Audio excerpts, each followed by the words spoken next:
is Dr. Myriam Francois, and I'm here today with Health Workers for Palestine. I'm not a medical doctor, but I stand with health workers because whether here or in Gaza, they are the front line. This week saw a brutal attack on yet another hospital, Nasser Hospital, where our colleagues Dr. Khalid Aslar and Dr. Ahmed Morabi are among the abducted and missing. Over 659 health workers have been killed so far, and 110 are missing. We must demand accountability. Say it with me. Where is Dr. Aslan?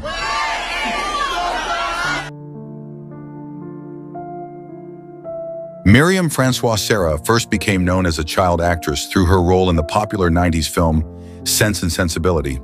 But now her name is recognized for a much deeper reason, her journey to embrace Islam. She has become one of a growing number of educated, middle-class women in the UK who have chosen to become Muslim. Born with the full name Emily Siobhan Geoghegan Francois in December 1982, Myriam is a British journalist, filmmaker, and writer. Her works have been featured on BBC Channel 4 and Al Jazeera. She also founded a production company called M2WR Productions, which focuses on creating documentaries that amplify minority voices. A few years ago, she contributed to a video project themed around Islam titled Inspired by Muhammad, in which she shared her spiritual journey in discovering Islam. In a personal account, Myriam revealed that she embraced Islam after graduating from the University of Cambridge. Previously, she was a skeptical Catholic. She believed in God but doubted the structure of organized religion. Her interest in Islam did not start with good intentions, but rather with a desire to refute the beliefs of a Muslim friend. She began reading the Quran with anger, but gradually her approach became more open. The turning point came when she read Surah Al-Fatiha. This chapter, addressed to all of humanity, touched her deeply both psychologically and spiritually. She felt that it spoke of previous holy scriptures in a familiar yet distinct way. She discovered that the Quran answered many of the questions and doubts she had long harbored about Christianity, including its teachings on personal responsibility and the consequences of every action. In a world dominated by moral relativism, the Quran provided her with a foundation of objective morality. As someone long interested in philosophy, Myriam regarded the Quran as the culmination of various philosophical thoughts she had studied. She felt that the teachings within the Quran effectively addressed the profound questions posed by philosophers such as Kant, Hume, Sartre, and Aristotle. According to her, the Quran answered the most fundamental question of human existence: why are we here? In the person of Prophet Muhammad, peace be upon him, she saw a noble figure on par with other prophets such as Moses, Jesus, and Abraham. However, to truly understand him, she first had to sift through various prejudices and Orientalist slanders that had long obscured the truth of his legacy. Myriam realized that many historical approaches to Prophet Muhammad were unbalanced compared to other figures, and this was a deliberate attempt to diminish his stature.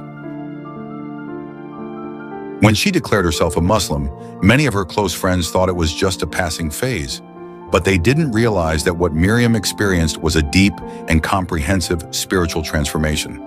Nevertheless, there were also friends who supported her and tried to understand her decision. Through her relationships with old friends, Myriam came to see how divine values and goodness can be present in people's actions across different backgrounds.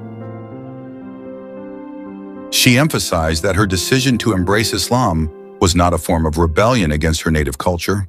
On the contrary, Islam validated the good values she had long appreciated within that culture and became a guide for self-improvement. However, this spiritual journey was not without its challenges. She admitted that many mosques felt unwelcoming, and their rules were often confusing and burdensome. She did not immediately feel part of the Muslim community, as many behaviors and attitudes seemed strange to her, especially the excessive focus on outward appearances rather than inner reflection. According to Myriam, it is crucial to build a strong and confident British Muslim identity that can engage meaningfully in modern societal discourse.